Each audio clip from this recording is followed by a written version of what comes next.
Si Nick Reiner, ang akusadong mamamatay tao, ay nagnanais magkaroon ng access sa trust fund na iniwan ng kanyang pinaslang na mga magulang ilang dekada nang nakalipas. Ipinaglalaban ni Reiner ang karapatan niya sa mahigit $1 milyon na gagamitin sa depensa niya. Gaano nga ba kalaki ang tsansang mangyari ito? Ito ang iskandalong hatid ng Law and Crime. Ako si Tiago.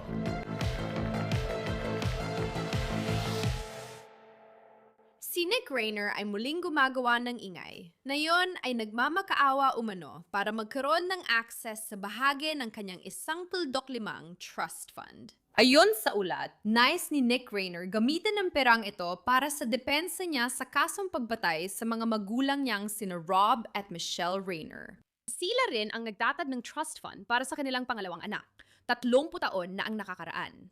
Hindi ko ito kayang bigyan diin ng sapat. Ang mga magulang na gumawa ng trust fund na ito, ang inaakusahan ni Nick Reiner na pinatay niya.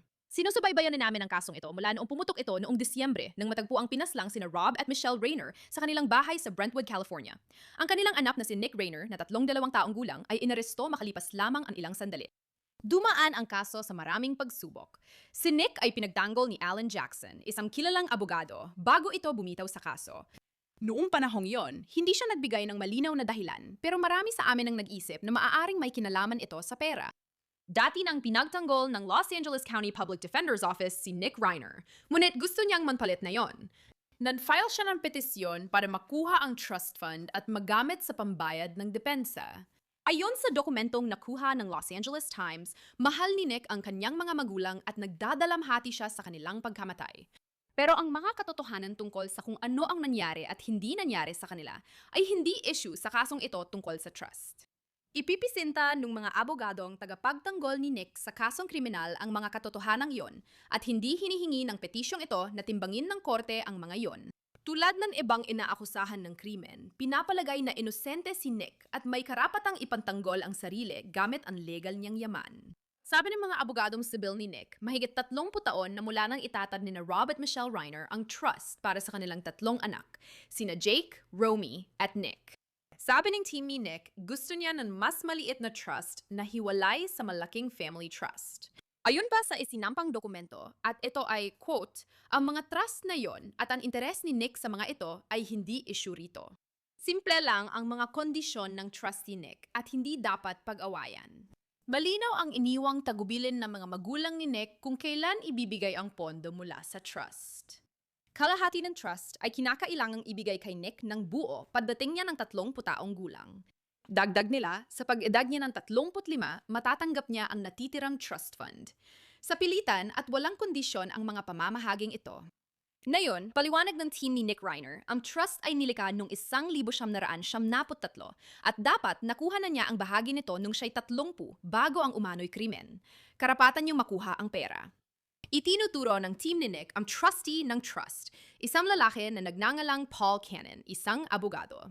Ayon sa LA Times, hindi agad nakuha ni Nick ang trust nung siya ay 30 dahil may duda sa kanyang kakayahan. Noong panahong yon, binanggit ng trustee ang mga alalahanin tungkol sa kalusugan ng pang-iisip ni Nick at lahat ng yon. Matagal ng issue ito rito dahil ayon sa ulat namin, matagal at tuloy-tuloy ang laban ni Nick sa adiksyon niya. Bago pumanaw ang kanyang mga magulang, naiulat na may schizophrenia si Nick. Noong pinatay sila, si Nick ay nakatira sa guest house ng kanyang mga magulang. Ayon sa ilang ulat, ginawa ito ng mga magulang ni Nick para mas mabantayan siya habang nahihirapan sa adiksyon at isyung pangkalusugan ng isip. Ayon sa mga civil attorney ni Nick, hindi mahalaga ang mental health niya at hindi pa siya napatunayang hindi pwedeng humarap sa paglilitis. Sa katunayan, patuloy pa ring umuusad ang mga proseso. Sabi ng team ni Nick, ang pera sa trust fund ay obligadong ibigay at walang kondisyon anuman ang kalagayan ni Nick. Ayon sa kanyang team, gagamitin ang pera para sa depensa. At dito, pumapasok ang kaunting konteksto. Nabanggit na natin kanina si Alan Jackson. Siya ang orihinal na kinuha ni Nick Reiner bilang abogado. May balitang sina Jake at Romy, mga kapatid ni Nick, ay sumang-ayon na sagutin ang gastos sa depensa. Ayon sa mga ulat, umatras sila dahil nagbago ang ihip ng hangin. Hindi na raw sapat ang pera ni Nick para pundohan si Jackson, kaya naghiwalay sila. Ito ang sinabi nun ni Alan Jackson. Ngayong umaga, kinailangan kong umatras bilang abogado ni Nick Reiner. Mga pangyayaring wala sa aming kontrol, pero mas mahalaga, mga pangyayaring wala sa kontrol ni Nick. Sa kasamang palad, naging imposible para sa amin na ipagpatuloy ang pagrepresenta kay Nick.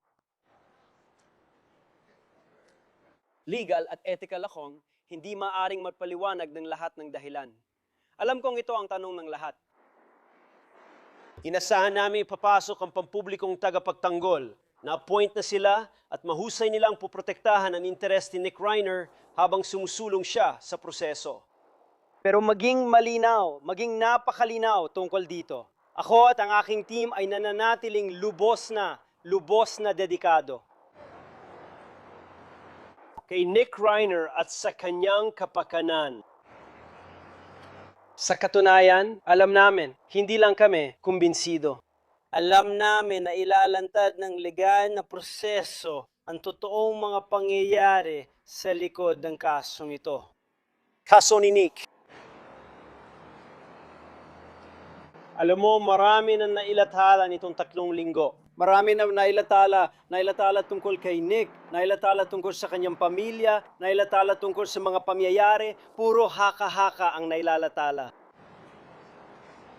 Noong Disyembre, 15 madaling araw, nasa New York ako noon at nakatanggap ako ng tawag. Iniwan namin ng team ko lahat ng ginagawa namin. At sa nakaraang 3 linggo, inilalaan namin halos bawat oras ng paggising namin para protektahan si Nick at ang kanyang mga interes. Sinuri namin ang bagay na ito mula umpisa hanggang dulo, loob at labas.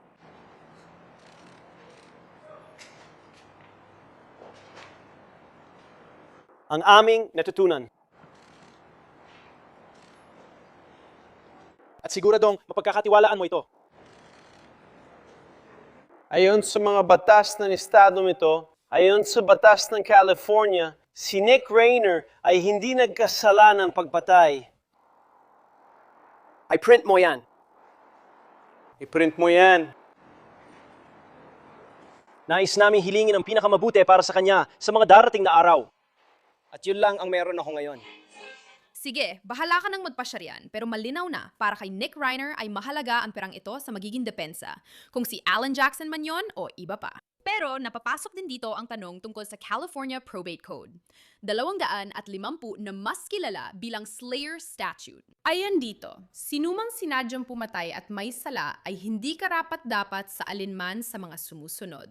Anumang ari-arian, interes o benepisyo sa ilalim ng testamento ng namatay o trust na nilikha ng o para sa kapakinabangan ng namatay o kung saan may interes ang namatay. Kasama rito ang anumang kapangyarihan ng pantatalaga mula sa testamento o trust sa pumatay, pati ang pantatalaga bilang tagapagpatupad, tagapangasiwa, tagapangalaga o tagapang-ingat na ginawa ng testamento o trust. Pag-uusapan pa natin ito sa panayam, pero lumalabas ang tanong, karapat-dapat ba si Nick Reiner sa trust na ito kahit sa mga akusasyong krimen laban sa kanya? Kasabay nito, inakusahan pa lang siya, hindi pa nahahatulan, kaya inosente siya hanggang mapatunay ang nagkasala at may karapatang ipantanggol ang sarili.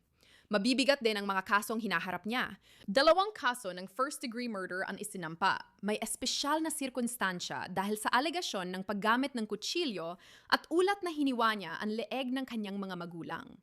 Bukod pa rito, maaring maharap si Nick Reiner sa parusang kamatayan dahil sa mga espesyal na sirkunstansya. Ganiyan kaseryoso ito. Ngayon, hindi siya umaamin sa paratang, pero ayon sa investigador, pinatay niya ang magulang niya madaling araw ng Disyembre 14, 2025 matapos ang Christmas party ni Conan O'Brien. Natagpuan sila sa mansion sa Brentwood kinabukasan ng hapon at inaresta si Nick ilang oras matapos sa Exposition Park. Ayon sa mga ulat gaya ng TMZ, matapos ang pagpatay, nag-check-in si Nick sa isang hotel sa Santa Monica at iniwang duguan ang mga kumot at tuwalya sa kwarto bago siya inaresto sa labas ng gasolinahan. Matapos iharap sa korte, nag-plead ng not guilty si Reiner pero di pa tiyak ang depensa niya. Ang pinakapunto rito, gusto ni Nick Reiner ng pera. Pero ano ang tsansa na makuha niya ito?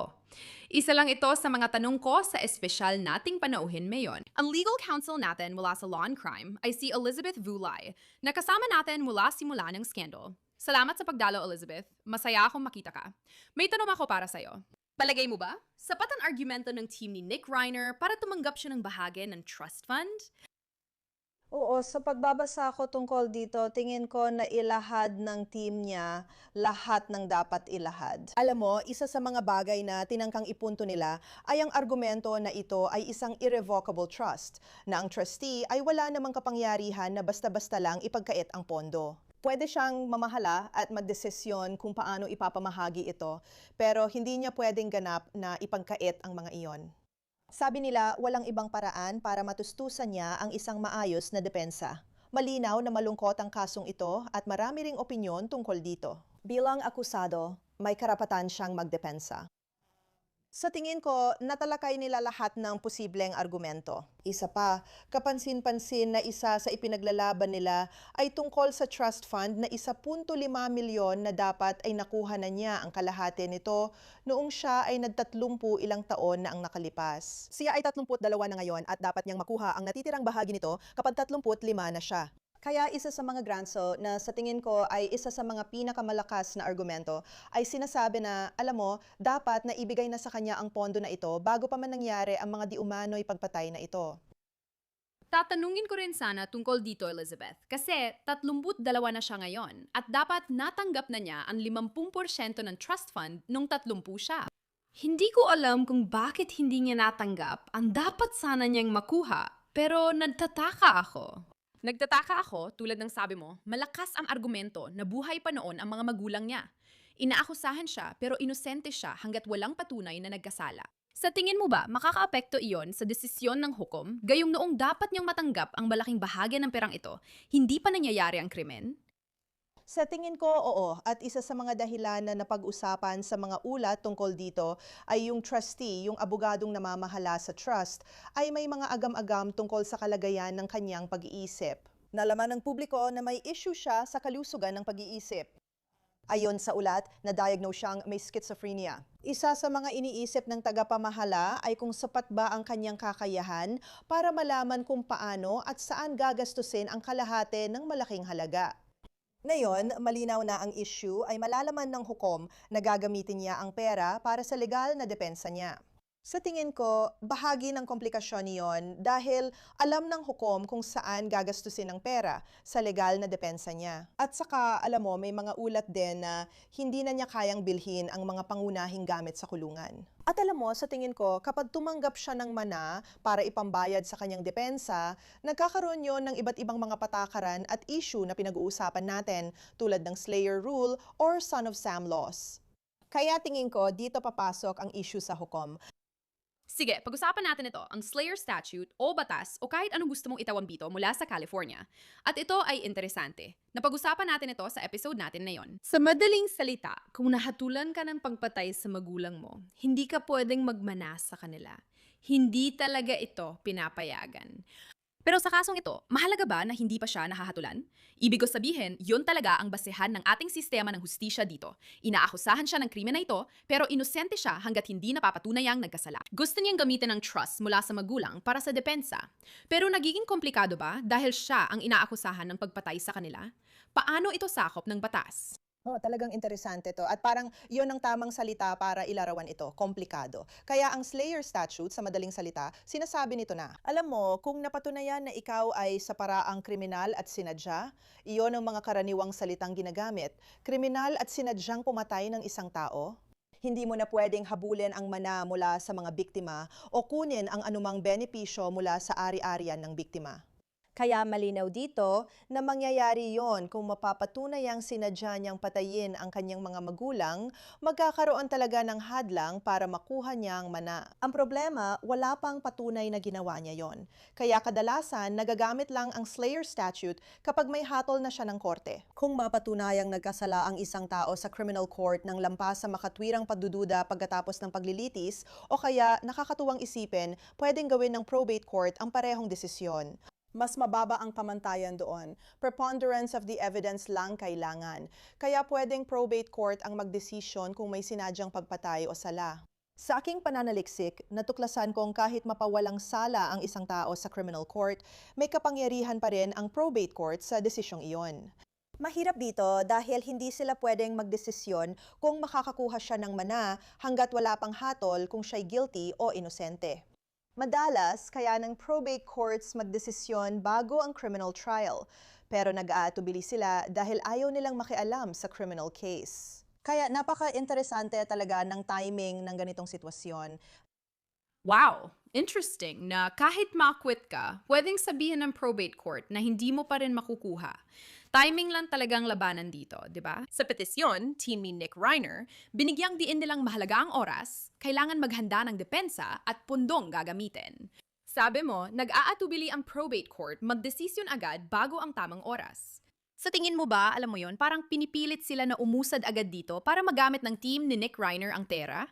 Ibig kong sabihin, anong opinion mo tungkol doon? Posible naman, sa tingin ko, magkakaroon ng matinding damdamin sa probate court o hukom kasi inakusahan siyang pinatay ang kanyang mga magulang. At muli, ang pangunahing dahilan kung bakit gusto niyang ma-access ang pondo na ito ay para pambayad sa kanyang depensa. Sa tingin ko, malakas ang argumento na karapat-dapat siyang makuha ang kalahati nito bago pa mangyari ang mga ito.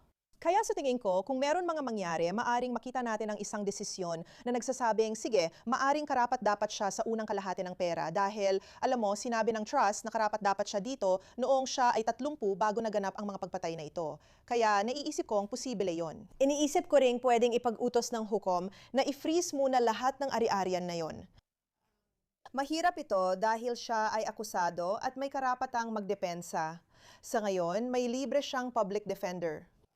Pero alam mo, sa tingin ko, may mga argumento siyang pwedeng gamitin na karapatan niyang magkaroon ng depensa. Gusto niyang magkaroon ng pera para makakuha ng pribadong abogado na siya mismo ang pipili.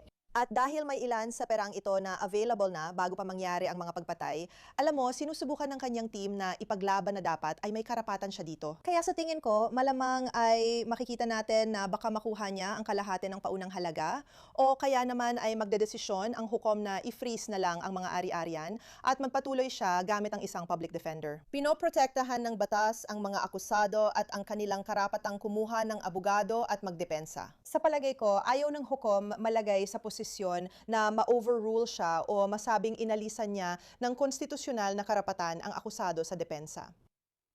Sa palagay ko, panahon na para pag-usapan si Alan Jackson tungkol dito. Dahil kung sino man ang sumusubaybay sa kasong ito, alam nyo na si Nick Reiner ay orihinal na kinatawan ni Alan Jackson. Na syempre, kung taga-subaybay ka ng Law and Crime Court TV, alam mong siya rin ang nagrepresenta kay Kevin Spacey at, alam mo na acquit siya sa lahat ng mga kaso. Kinatawan din niya si Karen Reed dito sa Massachusetts. Na-acquit din siya sa mga kaso.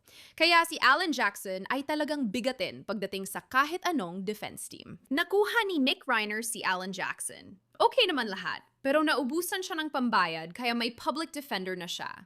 Kung makuha niya ang pera, ayos. Sa palagay mo, makakatulong ba sa depensa niya kung may katulad siya ni Alan Jackson? Oh, sa tingin ko, si Alan Jackson, isang kilalang abogado, ay umatras agad sa kaso at hindi noon malinaw ang dahilan. Ngayong mas maraming impormasyon, iniisip ng marami na umalis si Alan Jackson dahil hindi siya kayang bayaran ni Nick Reiner. Kaya sa tingin ko, ang pagkakaroon ng isang tao na may ganong karanasan ay talagang pinakamainam para sa isang akusado na tulad nito. Sa tingin ko, talagang mahirap ang kasong ito, lalo na dahil sa kasaysayan ni Nick Reiner ng alam mo na sakit sa pag-iisip at mga naunang pangyayari na nangyari na rin sa kanilang pamilya noon. Malinaw na trahedya ang pagkamatay ng kanyang mga magulang sa kanilang bahay. Kaya sa tingin ko, maraming mga katotohanan at ebidensya sa ngayon na tila laban kay Nick Reiner. Kaya ang pagkakaroon ng abogado tulad ni Alan Jackson na may track record ng pagpapawalang sala, siya ang kailangan mo sa ganitong kaso, lalo na kung karumal-dumal ang mga detalye ng kaso. Bukod pa rito, magulang pa niya ang sangkot at malakas ang damdamin ng publiko. Karaniwan talagang malakas ang reaksyon kapag may kasong pagpatay. Kapag pamilya ang sangkot, yan madalas naming tinatalakay sa Law and Crime. Kapag anak ang inaakusahan ng pagpatay sa magulang, mas matindi ang damdamin ng publiko, kaya tiyak na gusto niyang nasa panig niya ang ganoong abogado. Sigurado akong magaling ang kanyang public defender. Maraming mahusay na public defender sa California at buong bansa. Pero para makakuha ka ng pribadong abogado na ikaw mismo ang pumili at may ganoong track record, tingin ko may dahilan bakit nila sinusubukan ito. Oo, tulad ng sabi mo, malakas talaga ang ebidensya laban sa kanya. At muli, sa puntong ito, karamihan ng impormasyong alam natin ay galing sa prosekusyon o sa mga investigador na nagkatrabaho para sa prosekusyon. Kaya hindi talaga natin alam kung ano ang plano ng depensa. Basis sa alam nating ebidensya, mukhang mahirap ang sitwasyon. Tama ka, naalala ko pa ngang nag-text ako sa'yo pagkatapos nangyari yon. At pareho tayong nagulat kay Rob Reiner. Diyos ko. Dagdag pa, hindi lang ito tungkol sa minamahal na tao at asawa niya na pinatay di umano ng sariling anak sa kanilang bahay, kundi pati rin sa brutal na paraan ng krimen. Sabi mo nga, karumal-dumal. Ibig kong sabihin, talagang mabigat ang mga detalye ng kaso. Kaya naiintindihan ko kung bakit gusto niyang kumuha ng isang magaling na abogado para matulungan siya sa kaso niya. At doon na rin papasok ang susunod kong tanong. Medyo iba ito sa usapan, pero naisip ko kung anong depensa ang pwede gamitin ni Nick Reiner, lalo't nabanggit mo na dati ang issue niya sa mental health. Yan din ang sabi ng trustee nung 30 anyos pa lang siya, kaya hindi raw binigay ang pera nun, ayon sa balita. Sa tingin mo, anong depensa ang pwede nilang gamitin? Pwede kaya mental health ang idahilan? Ano tingin mo? Oh, magandang tanong yan. Sa palagay ko, kung umamin siya sa kasalanan, tiyak gagamitin nilang depensa ang mental health niya. May mga kaso na ang akusado umamin ng kasalanan, pero ginagamit ang insanity plea o sinasabing di sila nasa tamang pag-iisip o sinusubukang gawing manslaughter imbes na murder para mas magaan ang parusa. Sa tingin ko, posible rin yon. Dahil hindi siya umaamin, sa tingin ko, magiging tulad ito ng ibang kasong kriminal na sinasabi ng mga abogado na saan ang ebidensya. Nasaan ang video mula sa home camera na magpapatunay na siya ang gumawa? Sino pa ang ibang saksi sa bahay? Alam mo ba kung anong DNA evidence ang nag-uugnay sa kanya sa krimen? Alam mo, sa tingin ko, madalas nating nakikita sa maraming kaso, syempre si OJ ang pangunahing halimbawa na palagi nating binabalikan kung saan sa mata ng publiko, agad na iniuugnay ang di umano'y akusado sa mga nangyaring krimen. Maraming ebidensya at halata sa mga tao. Pero tungkuling ng abogado ng depensa na ipakita ang kakulangan sa ebidensya. At hindi mo talaga matutukoy kung nandoon ba siya sa oras na yon, kung sino ang mga saksi na naroon, at kung ano talaga ang sinasabi ng ebidensya ng DNA. Kaya sa tingin ko, alam mo, kung magkakaroon ng pagbabago ng plea sa guilty, sa tingin ko, makikita natin silang susubukang ituon sa usapin ng mental health. Pero kung hindi guilty ang plea at iyon ang paninindigan niya, sa tingin ko, makikita natin na maraming defense attorney ang susubukang hanapan ng butas ang kahit anong ebidensya na ipapakita nila. Nakita rin natin yon sa dokumentong isinampa para mabigyan siya ng access sa trust fund. Alam mo, isa sa mga argumento na sinusubukan nilang gawin ay, alam mo, hindi pa siya, idineklarang incompetent ng isang hukom. Wala pang desisyon mula sa jury o hukom tungkol sa kanyang kalusugan sa pag-iisip. Kaya parang iniiwasan muna nila hanggat maaari ang mga issue tungkol sa kalusugan sa pag-iisip. Tama ka, Elizabeth, kasi akala ko noon kalusugan sa pag-iisip ang magiging basehan nila. Pero base sa mga dokumento at nakita natin kamakailan, di ko sure kung iyon ang direksyon nila. At siguro, isa sa mga napag-usapan natin nung umpisa pa lang sa kasong ito ay tungkol sa mga magkakapatid. Kasi kailangan nating tandaan na si Nick Reiner na inaakusahan sa pagpatay sa kanyang mga magulang ay may 2 pang kapatid, isang lalaki at isang babae. Na yung kapatid na lalaki ay naging bukas tungkol dito. Yung kapatid na babae raw ang unang nakakita sa magulang nila. Sobrang lungkot ng nangyari. Iniisip ko rin kung naririnig ba ang boses nila sa sitwasyong ito. Ang trustee ang magpapasya kung pwedeng makatanggap si Nick Reiner mula sa trust, maliban na lang kung makialam ang hukom. Pero iniisip ko kung sinasabi ba ng mga kapatid na, teka, ayaw naming mapasa kanya ang pera. Ayaw naming mapasa kanya ang trust sa ngayon. May halaga ba ang opinyon nila?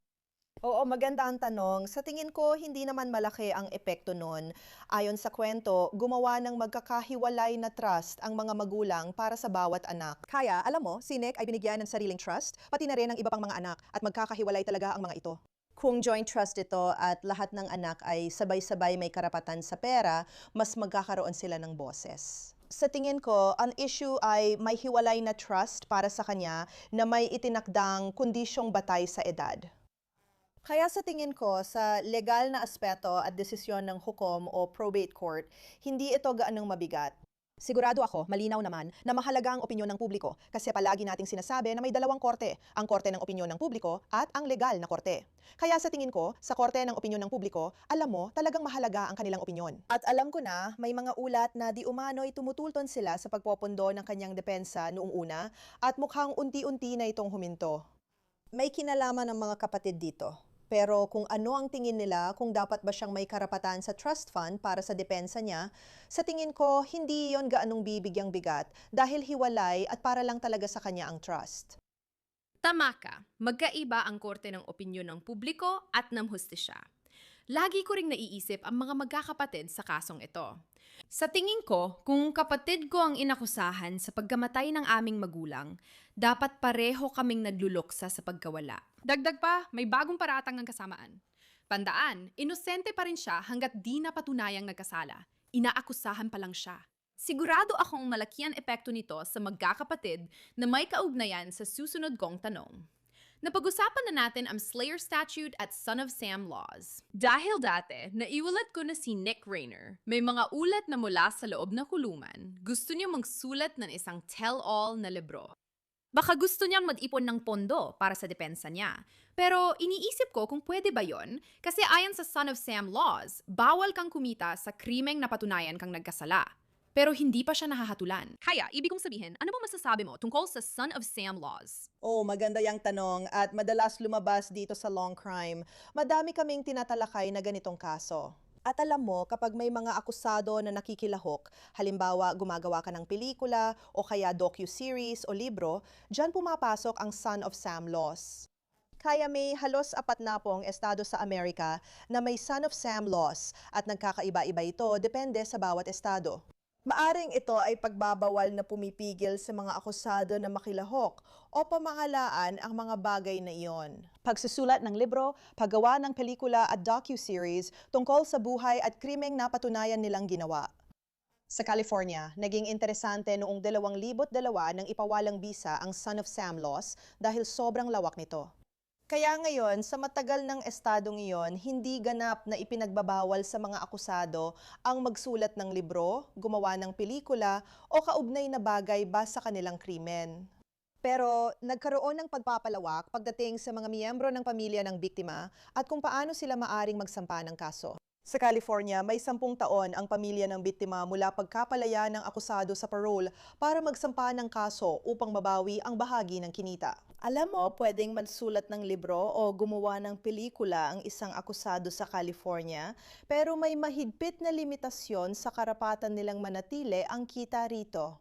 At pinibigyan ng mahabang panahon ang mga pamilya para subukang habulin ang kita na iyon. Kaya maaari niyang subukan yon. Maraming akusado sa ganitong at katulad na krimen ang talagang gumagawa nito. At lalo na dito, sa tingin ko, malaki ang posibilidad dahil sangkot dito ang mga tao sa Hollywood. Malakay ang atensyon ng publiko sa ganitong kaso. Hindi ako magugulat kung mangyari yon, pero limitado talaga ang kakayahan niyang mapanatili ang kita rito. At sigurado ako, alam mo, maaring may matinding damdamin ang mga magkakapatid tungkol dyan. Ang iba pang miyembro ng pamilya ay magkakaroon din ng matinding damdamin tungkol dito. Komplikado ang kasong ito. Kung nangyari ito sa gitnang Amerika, tatawagin kong home state ko ang Wisconsin. Kung sa Wisconsin nangyari at inakusahan ang anak ng pagbatay sa magulang, pag-uusapan namin ito sa Law and Crime. Sa tingin ko, nadadagdagan pa ito dahil si Rob Reiner yon. At bago pa yon, nasa Christmas party sila ni Conan O'Brien kasama si Jane Fonda. At si Bill Hader, ibig sabihin ang pagiging celebrity ng lahat ng ito ang dahilan kung bakit gusto ng lahat na malaman pa. Dahil karaniwan tayong nabibighani sa mga celebrity. Kaya itong kasong ito sa pangkalahatan ay talagang nakakabaliw. At para tapusin ang lahat, Elizabeth, anong mga saluubin mo? Sa palagay mo ba papanigan ng hukom si Nick Reiner at makakakuha siya ng bahagi ng trust fund? Sa palagay ko, malamang na payagan ng hukom na makuha niya, hindi bababa sa kalahati nito dahil na-trigger na yon bago pa nangyari ang mga aksyong ito. Kaya nakikita kong maaring sabihin ng hukom na, sige, may karapatan ka sa unang kalahati nito dahil ang natitirang kalahati, muli, hindi mo pa dapat makuha hanggang umabot ka ng 35 taong gulang at ang mga abogado niya ay nagpapaliwanag na ito ay isang irrevocable trust. Hindi dapat trustee lang magdesisyon kung ipamamahagi ang pondo. Kaya nakikita kong maaring sabihin ng hukom na, sige, may karapatan ka sa unang kalahati ng pondong ito o kaya naman ay tuluyang ipagpaliban ito at ipagpatuloy niya ang paggamit ng public defender. Mas pumapabor ako ng kaunti sa unang opsyon dahil muli ang karapatan ng isang akusado na magkaroon ng depensa at makapili ng sariling abogado ay isang napakalakas na karapatan. Ayaw ng mga hukom na mapawalang bisa ang kanilang desisyon pagdating sa bagay na iyon. Mas gusto ko ang unang opsyon, pero di ako magugulat kung may hukom na magsabing may public defender ka at karapatan mo ang depensa. Ipinapa-freeze natin ang asset at tuloy ang paglilitis. Kaya tingin ko, isa lang mangyayari, hindi ko nakikitang makukuha niya lahat ng pera. Medyo sang-ayon ako sa'yo. Sa tingin ko, baka makakuha siya kahit papaano at makakatulong yon sa kanyang depensa. Siyempre, sabi mo nga, karapatan niya yon bilang isang Amerikano. Interesado akong malaman ang depensa ni haharap niya. Salamat, Elizabeth Boulay, sa pagsama sa amin sa scandal at pagpapaliwanag ng kasong ito. Maraming salamat sa pag-imbita sa akin, Sierra. Laging isang kasiyahan. At diyan muna, nagtatapos ang episode ng Scandal para sa araw na ito. Kung nagustuhan mo ang napanood mo at gusto mo pang makakita ng iba o makipag-ugnayan sa akin sa social media, mahanap mo ako sa mga platform tulad ng Instagram bilang Sierra Gillespie. Salamat sa panonood ng episode ng Scandal ngayong araw. Tulad ng dati, ako ang inyong host, Sierra Gillespie, at magkikita tayo muli sa susunod.